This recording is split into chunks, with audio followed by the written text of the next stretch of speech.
Students, we are going to start with the topic of basic concepts. तो इसके पिछले lecture में हमने किया था लॉज, 5 लॉज करे थे ना। तो पहला क्या था लॉज ऑफ कंजर्वेशन, दूसरा क्या था लॉ ऑफ कांस्टेंट कंपोजिशन, तीसरा क्या था multiple proportion, then was law of reciprocal proportion and then was Gay-Lussac's law. तो इन लॉज को हमने अप्लाई कहां पे करना है, what is application of these laws. तो ये जो लॉज हमने स्टडी करे, इस लॉ की एप्लीकेशन क्या है कि द साइंटिस्ट डाल्टन इन जितने भी लॉज हमारे पास बने, इन सब लॉज को अगर कंपाइल करो तो इनकी कंपाइलेशन क्या है, द कंपाइलेशन ऑफ दीज। तो when you compile all these laws, तो डाल्टन ने इन सभी लॉज को बेस बनाते हुए एक थ्योरी दी which is called Dalton's atomic. तो अगर हम कह रहे हैं कि लॉज जो हमने पढ़े उस लॉज को अप्लाई करके डाल्टन ने एक थ्योरी दी जो कि हम बोल रहे हैं डाल्टन्स एटॉमिक थ्योरी। तो ये काफी पुरानी बात है, इसका मतलब इसमें कई पॉइंट्स आएंगे जो हो सकता है आज के टाइम पे थोड़ा सा चेंज हो जाए, बट फिर भी based upon the laws of chemical combination जो आपने स्टडी करे, उसके बेसिस पे डाल्टन ही इंट्रोड्यूस सम पॉइंट्स। उसने जो कंपाइल किया सारा कुछ, वो जो कंपाइल करके थ्योरी बनती है that is called Dalton's atomic theory. तो डाल्टन्स एटॉमिक थ्योरी में बेसिकली मेन पॉइंट्स हैं क्या, मेन पोस्टुलेट्स क्या हैं, अगर ये एक करके एक्सप्लेन करेगा। तो based upon laws of chemical combination, ये जो लॉज मैंने लिखी है, based upon these laws Dalton ही introduced a theory which is called Dalton's atomic theory. ये ऐसा पेपर में क्वेश्चन आ जाता है, right the postulates of Dalton's atomic theory. ये 3 मार्क्स का क्वेश्चन बन जाता है कई बार। तो ये 3 मार्क्स का ऐसा थ्योरेटिकल क्वेश्चन बन जाता है, right the postulates of Dalton's atomic theory. तो पोस्टुलेट्स में है क्या है, देखो हर पोस्टुलेट जो है ना किसी ना किसी लॉ के साथ रिलेट कर सकते हैं। तो इसमें से कई पोस्टुलेट्स लॉज के साथ रिलेट कर पाएंगे। जैसे सबसे पहला क्या है कि मैटर किस चीज का बना होगा, matter is made up of very small particles called atoms. Matter किस चीज का बना होगा, matter is made up of very small particles called atoms. और एटम्स की प्रॉपर्टी क्या है कि एटम स्फेरिकल है, रिजिड है, इसका मतलब उसको कंप्रेस नहीं कर सकता। तो एटम्स जो है हम उसको स्टोन्स की फॉर्म में मानते हैं, पेबल्स की फॉर्म में मान लो। तो मैटर जो है वो बनेगा स्मॉल पार्टिकल्स कॉल्ड एटम्स का, और एटम्स क्या है, these are spherical, rigid and incompressible. तो फर्स्ट पॉइंट ठीक है कि matter is made up of very small particles called atoms, इसका मतलब जो एटम्स है वो स्फेरिकल है, रिजिड है और वो इनकंप्रेसिबल है। सेकंड बात क्या कह रहा है वो कि अगर एक एलिमेंट है, फॉर एग्जांपल सोडियम, सोडियम में जितने भी एटम्स होंगे वो सारे एक जैसे होंगे, यस। पोटेशियम है, उसके सारे एटम्स एक जैसे होंगे, यस। सोडियम के जितने भी एटम्स है उसका साइज एक जैसा होगा, उसका मास एक जैसा होगा 23 emu। पोटेशियम है तो उसका मास कितना होगा 39 emu लिखा है, या u लिखा है, u का मतलब होता है यूनिफाइड मास। तो इसका मतलब एक एलिमेंट के सारे एटम्स का मास भी सेम है, उसकी वैलेंसी भी सेम है। तो अगर एक एलिमेंट की बात करते हो तो उसका मास भी सेम है, उसकी वैलेंसी भी सेम है, उसकी प्रॉपर्टीज भी सेम है।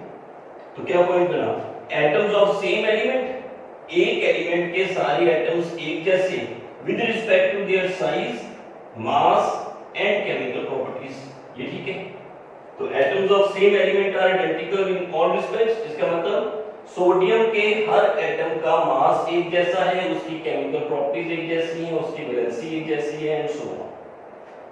और अगर डिफरेंट एलिमेंट्स की बात करो, अगर डिफरेंट एलिमेंट्स की बात करो, सपोज मैं पोटेशियम, सोडियम, इन 3 एलिमेंट्स की बात करता हूं, तो इन तीनों में एलिमेंट्स में इनका मास डिफरेंट होगा, आंसर इज यस। इनकी केमिकल प्रॉपर्टीज डिफरेंट होगी, आंसर इज यस। वैलेंसी भी हो सकता है डिफरेंट हो, इन दोनों की वैलेंसी क्या आ रही है, डिफरेंट आ रही है। तो इसका मतलब सेम एलिमेंट्स, एक एलिमेंट के सारे एटम्स एक जैसे with respect to mass, with respect to chemical property, with respect to valency, but different elements जो हैं उनके masses different होंगे, different elements की हो सकता है valency different हो, और उसकी chemical properties क्या होगी, वो भी different होगी। तो इसका मतलब atoms of different elements are different in all respects, इसका मतलब they are different with respect to size, mass and chemical properties।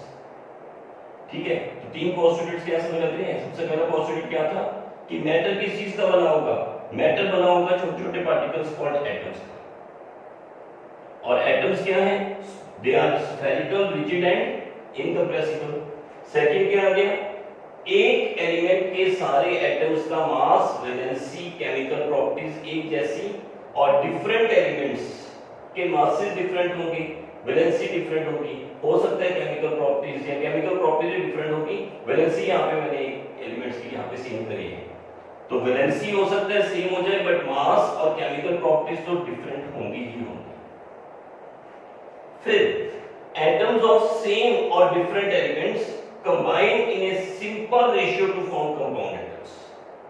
तो इसका मतलब जो हमने लिखा है ना कंपाउंड एटम्स, कंपाउंड एटम्स का मतलब क्या होता है, जिसे हम आजकल मॉलिक्यूल्स भी बोलते हैं। तो इसका मतलब कंपाउंड क्या होता है, तो एटम्स ऑफ सेम और different elements combine in a simple ratio. तो इसका मतलब अगर मैं बात करूं सपोज CO2, CO2 तो एक कंपाउंड है, ये किसका बना होगा, CO2 बना होगा अपने एलिमेंट्स कार्बन और ऑक्सीजन से। तो these carbon and oxygen combine in a simple ratio. इसका मतलब रेशियो बाय वेट भी कह सकते हो, बट यहां पे हम कह रहे हैं कि एटम्स ऑफ सेम और different elements combine in a simple ratio two form molecules. तो इसका मतलब इस पे रेशियो ऑफ एटम्स क्या है, 1:2। बाय वेट नहीं कह रहे, बाय वेट रेशियो तो 3:8 होती है ना। तो इसका मतलब एटम्स ने बाय वेट रेशियो तो 3:8 में कंबाइन करना है। इसका मतलब जब भी एटम्स ने आपस में कंबाइन करना है तो उनकी रेशियो सिंपल होनी चाहिए। अगर विद रिस्पेक्ट टू वेट करो तो इसकी वेट रेशियो क्या थी, याद है ना, H और O, दिस इज 2:16, इसका मतलब 1:8। तो एटम्स सेम एलिमेंट के या डिफरेंट एलिमेंट्स के, दो सेम एलिमेंट्स के एटम्स को कंबाइन करो, इसका मतलब H और H ने कंबाइन करके क्या बना दिया, H2। सेम एलिमेंट्स भी हो सकते हैं, O और O ने कंबाइन करके क्या बना दिया, O2। तो एटम्स ऑफ सेम एलिमेंट्स और different elements combine in a simple ratio two form A compound atom. तो पोस्टुलेट्स क्या बन रहे हैं, मैटर किसका बना होगा, स्मॉल पार्टिकल्स कॉल्ड एटम्स का। एटम्स क्या है, स्फेरिकल है, रिजिड है, इनकंप्रेसिबल। दूसरा, एक एलिमेंट के सारे एटम्स का मास, साइज और केमिकल प्रॉपर्टीज एक जैसा होगा। डिफरेंट एलिमेंट्स का मास, वैलेंसी, केमिकल प्रॉपर्टीज डिफरेंट होंगी। और एटम्स ने जब आपस में कंबाइन करना है तो वो बाय वेट रेशियो क्या होगी, फिक्स होगी। बाय नंबर रेशियो क्या होगी, सिंपल होगी। तो एटम्स ने कंबाइन करना है एक सिंपल रेशियो में तो एक कंपाउंड बन जाना है। तो वाटर में दो एटम्स कौन से हैं, H और O, उनकी नंबर रेशियो क्या आ गई, 2:1। वेट रेशियो क्या है, 1:8।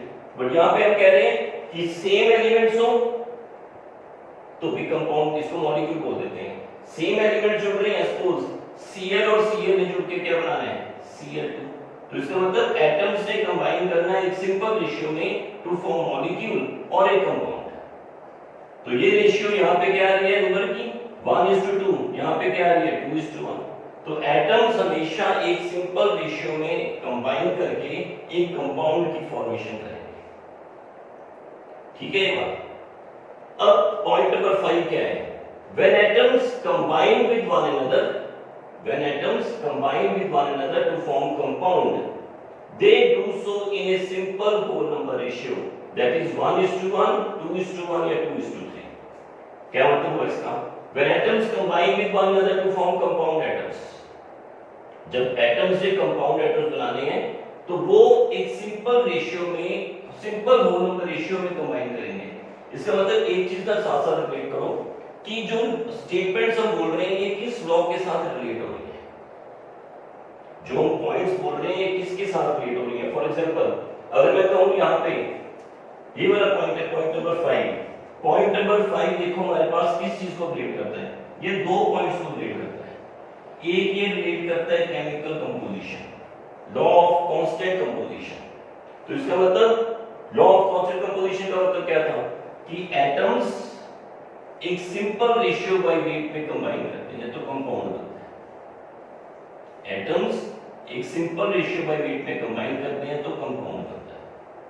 और दूसरा में क्या कहा था, एक रेसिप्रोकल, याद है जो ट्रायंगल वाला बनाया था, रेसिप्रोकल क्वेश्चन में क्या कहा था, कुछ ऐसा था ना हमारे पास कि उसमें क्या था when atoms combine with one another, when atoms combine with one another, when atoms combine with one another to form compound atom, जिसे हम मॉलिक्यूल्स बोलते हैं।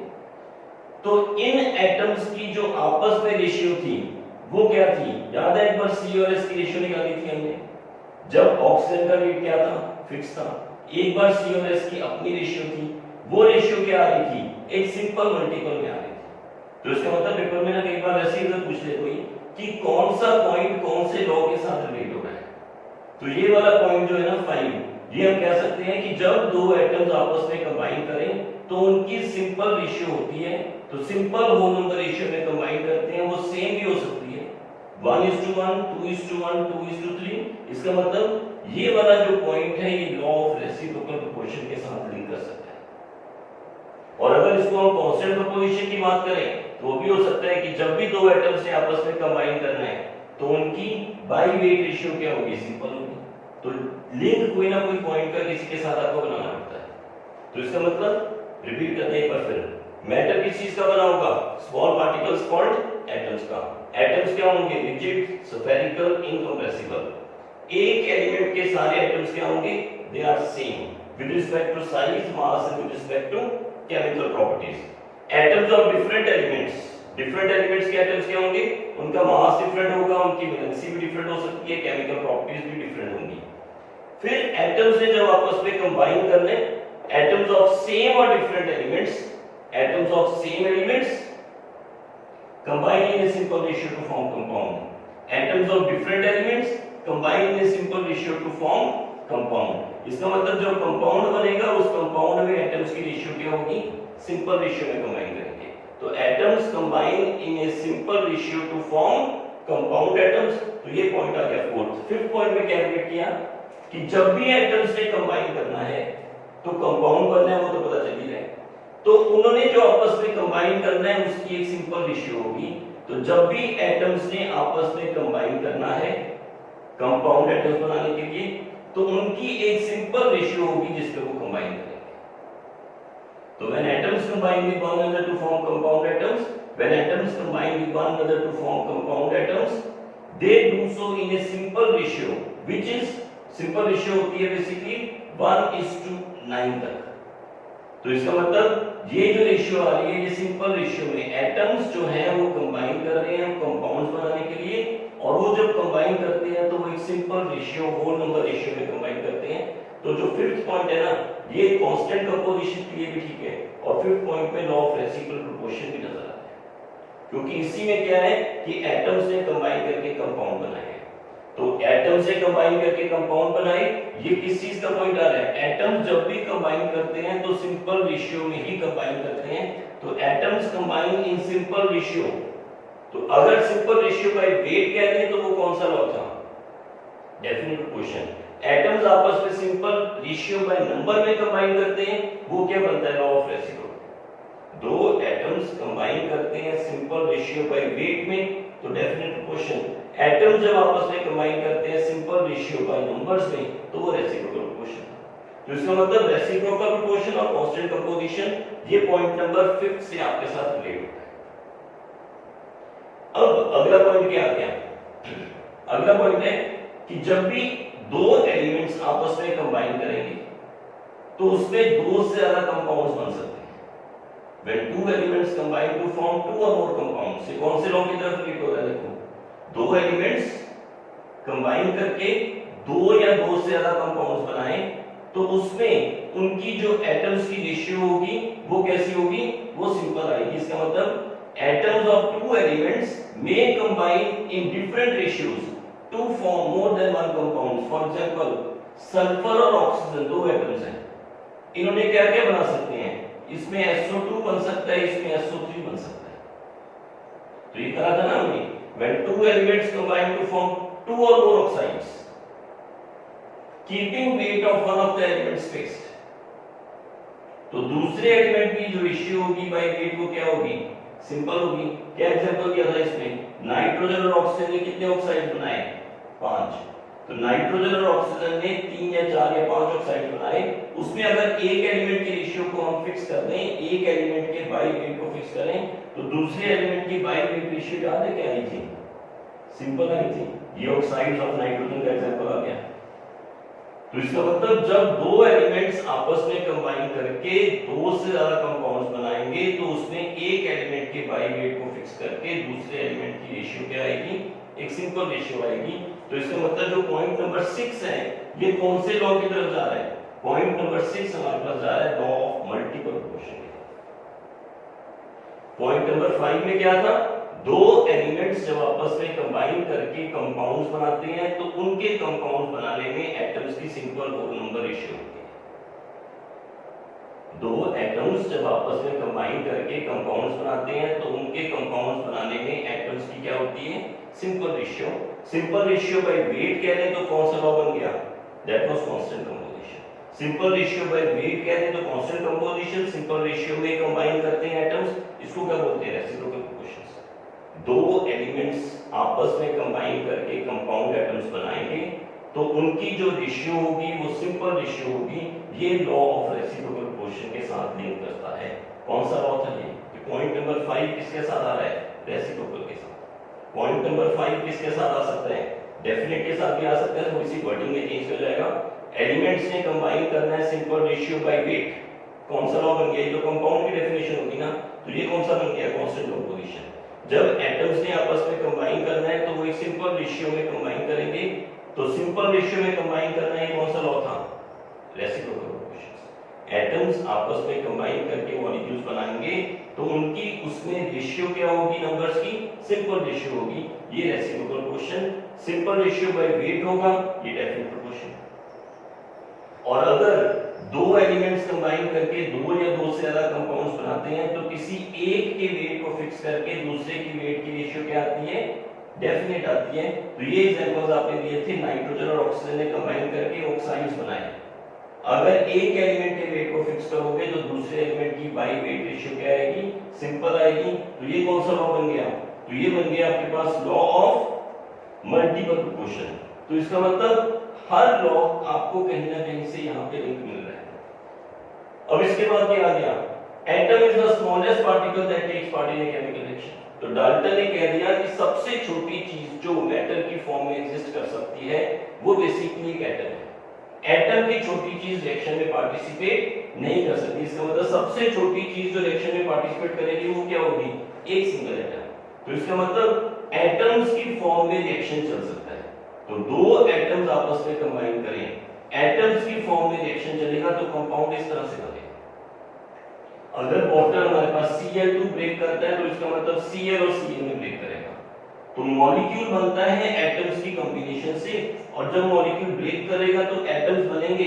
एटम्स की फ्रैक्शन रिएक्शन में पार्टिसिपेट नहीं कर सकती।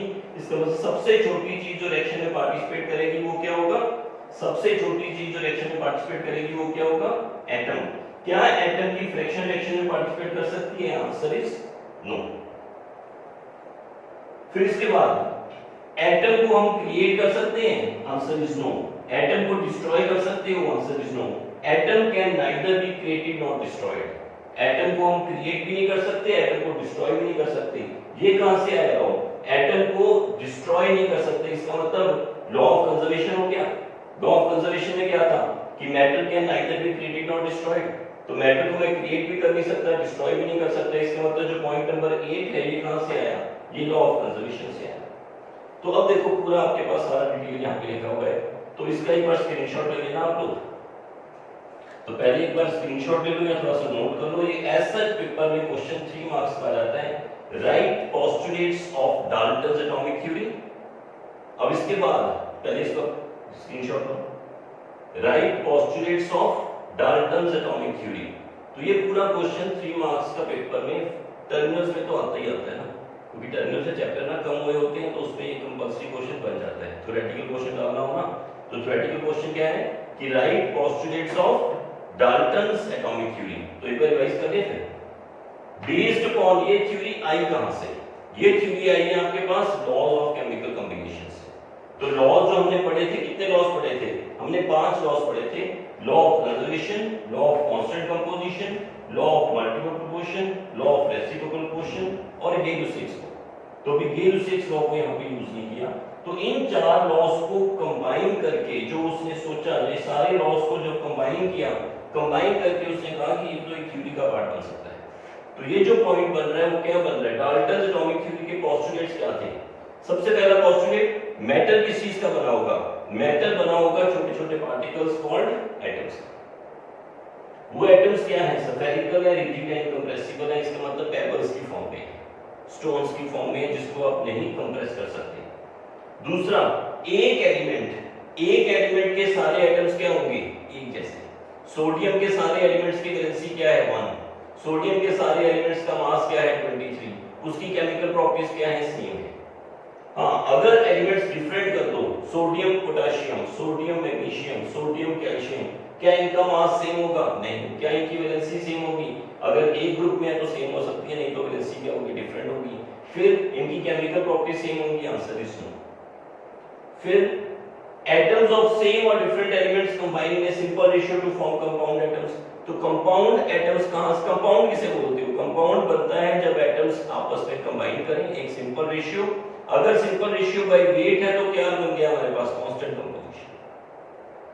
तो atoms ने जब भी combine करना है तो एक simple ratio by number कह लो या by weight कह लो, तो अगर by weight है तो वो constant की तरफ इशारा करेगा। तो एटम्स से जब भी कंबाइन करना है तो एक सिंपल रेशियो में कंबाइन करना है, तभी कंपाउंड बनेगा। तो कंपाउंड कहां से बनेगा, जब एटम्स ऑफ सेम एलिमेंट या डिफरेंट एलिमेंट्स आपस में कंबाइन करें एक सिंपल रेशियो में। तो ये भी कांस्टेंट की तरफ इशारा कर सकता है अगर हम बाय वेट की बात करते हैं। फिर जब एक से ज्यादा एलिमेंट्स, जब एटम्स कंबाइन करते हैं आपस में तो कंपाउंड एटम्स बनते हैं। तो उन कंपाउंड एटम्स में जो रेशियो होती है एटम्स की वो क्या होती है, एटम्स से जब कंबाइन करके कंपाउंड एटम्स बनाने हैं या मॉलिक्यूल्स बनाने हैं तो वो किस रेशियो में बनाने हैं, वो सिंपल रेशियो में बनेंगे। तो ये रेसिप्रोकल प्रोपोर्शन की तरफ जा रहा है कि जब भी एटम्स आपस में कंबाइन करके कंपाउंड एटम्स या मॉलिक्यूल्स बनाते हैं तो उनकी रेशियो क्या होती है, उनकी रेशियो बेसिकली सिंपल रेशियो की फॉर्म में आती है। तो ये लॉ ऑफ रेसिप्रोकल प्रोपोर्शन भी है। मैंने क्या बताया था कि अगर मैं इसको रिलेट करूं कि atoms combine in a simple ratio by weight तो क्या बन गया, वो बनता है constant composition. Simple ratio by numbers की फॉर्म में आए तो वो रेसिप्रोकल प्रोपोर्शन है। तो रेसिप्रोकल प्रोपोर्शन और कांस्टेंट कंपोजिशन ये बेसिकली पॉइंट नंबर 5 से तो आए थे। तो अगर हम इसको 4 से भी ट्रीट करना चाहें तो कांस्टेंट कंपोजिशन तो बन सकता था इससे भी। फिर जब दो एलिमेंट्स आपस में कंबाइन करके दो या दो से ज्यादा कंपाउंड्स बनाए तो क्या होगा, तो एक एलिमेंट की बाय वेट रेशियो फिक्स करके दूसरे एलिमेंट में क्या आएगा, सिंपल रेशियो आएगा। तो जब भी एटम्स कंबाइन करते हैं तो उनकी different ratios, atoms of two elements will combine in different ratio two form more than one compounds. तो इसका मतलब जब भी एलिमेंट्स से कंबाइन करना है तो एक एलिमेंट दूसरे एलिमेंट से कंबाइन करके क्या एक ही कंपाउंड बनाएगा, नहीं, एक से ज्यादा कंपाउंड्स बनाएगा। तो जब ये कंपाउंड्स बनेंगे तो इनमें बाय वेट रेशियो क्या आएगी, फिक्स हो जाएगी। तो मतलब एक एलिमेंट की रेशियो हम फिक्स करें तो दूसरे एलिमेंट की बाय वेट रेशियो क्या आएगी, सिंपल रेशियो में आएगी। इसके एग्जांपल्स क्या किए, मल्टीपल में हमने किए एग्जांपल्स ये थे, कार्बन और ऑक्सीजन से क्या बना, CO बना, CO2 बना। तो एक और दो एलिमेंट्स में कंबाइन करके दो कंपाउंड्स बनाए तो उसमें सिंपल रेशियो बाय वेट की फॉर्म में रिलेट हो रहा है अगर मैं एक एलिमेंट के वेट को क्या करूं, फिक्स करूं। तो पॉइंट नंबर 6 कौन से पोस्टुलेट की तरफ, पॉइंट नंबर 6 पोस्टुलेट जो है किस लॉ की तरफ चला गया, मल्टीपल पे चला गया। पॉइंट नंबर 5 किस पोस्टुलेट पे चला गया, रेसिप्रोकल पे चला गया। हो सकता है कांस्टेंट पे भी चला जाए, तो कांस्टेंट और रेसिप्रोकल। पॉइंट नंबर 4 किस पे चला गया, अगर ये डेफिनेट रेशियो बाय वेट पे जाए तो ये कांस्टेंट कंपोजिशन पे जा रहा है। और पॉइंट नंबर 7 सबसे छोटा पार्टिकल जो रिएक्शन में पार्टिसिपेट करेगा वो क्या होगा, एक एटम होगा। क्या एटम की फ्रैक्शन रिएक्शन में पार्टिसिपेट कर सकती है, आंसर इज नो। इसका मतलब ये सबसे इंपॉर्टेंट पॉइंट पता है क्यों बनेगा, क्योंकि जिस भी साइंटिस्ट ने इसके बाद कोई बात करनी है ना उसको डाल्टन की थ्योरी को अपने साथ रिलेट करना पड़ेगा। तो डाल्टन की थ्योरी का एक सिंपल पॉइंट क्या आएगा कि सबसे छोटी चीज जो एग्जिस्ट कर सकती है वो सिंगल एटम है। एटम की फ्रैक्शन जो है ये रिएक्शन में पार्टिसिपेट नहीं करेगी। इसका मतलब कोई भी साइंटिस्ट अगर एटम की फ्रैक्शन की फॉर्म में बात करेगा उसकी थ्योरी को तो इमीडिएटली रिजेक्ट कर दिया जाएगा, क्योंकि डाल्टन ने अपने लॉज के बेसिस पे कहा कि सबसे छोटी चीज जो रिएक्शन में पार्टिसिपेट करती है वो एक सिंगल एटम है। तो एटम की फ्रैक्शन रिएक्शन में पार्टिसिपेट नहीं करती। क्या एटम को क्रिएट कर सकते हो? नो। क्या एटम डिस्ट्रॉय हो सकता है? नो। तो atom can neither be created nor destroyed, ये लॉ ऑफ कंजर्वेशन की तरफ चलेंगे। तो अब मैंने सारा एक बार फिर से इसके बाद ये कोई डाउट हो तो आप फिर भी मुझसे पूछ सकते हो। तो इसको एक बार नोट कर लो, स्क्रीनशॉट ले लो, ताकि डाल्टन्स की एटॉमिक थ्योरी अब खत्म हो जाए हमारे पास। तो डाल्टन्स एटॉमिक थ्योरी क्या बन रही है? कॉम्बिनेशन ऑफ लॉज के बेसिस पे बन रही है। तो डिफरेंट जो हमारे लॉज थे उसको कंबाइन करके थ्योरी बनाई। उसके 8 पोस्टुलेट्स हैं। पहला पोस्टुलेट, एटम मैटर किसका बना होगा? एटम्स का। दूसरा, एक एलिमेंट के सारे एटम्स क्या होंगे? सेम होंगे। डिफरेंट एलिमेंट्स के एटम्स क्या होंगे? डिफरेंट हो सकते हैं। तो एटम से जब कंबाइन करना है तो किस तरह से कंबाइन करना है? सिंपल रेशियो में कंबाइन करके कंपाउंड बनाना है। जब एटम्स से कंबाइन करना है टू फॉर्म कंपाउंड एटम्स, तो उनमें सिंपल रेशियो होनी चाहिए। तो ये लॉ ऑफ रेसिप्रोकेशन के साथ रिलेट होता है, कांस्टेंट कंपोजिशन के साथ रिलेट होता है। तो एटम्स दो एलिमेंट्स से कंबाइन करके दो से ज्यादा कंपाउंड्स बनाए तो ये मल्टीपल की तरफ चला जाता है। फिर atom is the smallest particle, तो रिएक्शन में कोई पार्टिसिपेट करेगा तो फ्रैक्शन ऑफ एटम पार्टिसिपेट नहीं कर सकती। एटम को हम क्रिएट नहीं कर सकते, डिस्ट्रॉय नहीं कर सकते। तो ये सारी चीज डाल्टन्स लॉ के साथ हमने रिलेट कर दी। तो डाल्टन्स लॉ तो हमने पढ़ लिया, बट इस लॉ को ये जब कराया था जो बड़ी पुरानी बात है। तो इसका मतलब आज के टाइम में आते आते इस लॉ में कुछ ना कुछ मॉडिफिकेशंस होंगी। तो लिमिटेशन भी आएंगी, इसकी कुछ मॉडिफिकेशन भी होंगी। तो एक टॉपिक देखो हमारा डिस्कस हो गया, what is Dalton's atomic theory.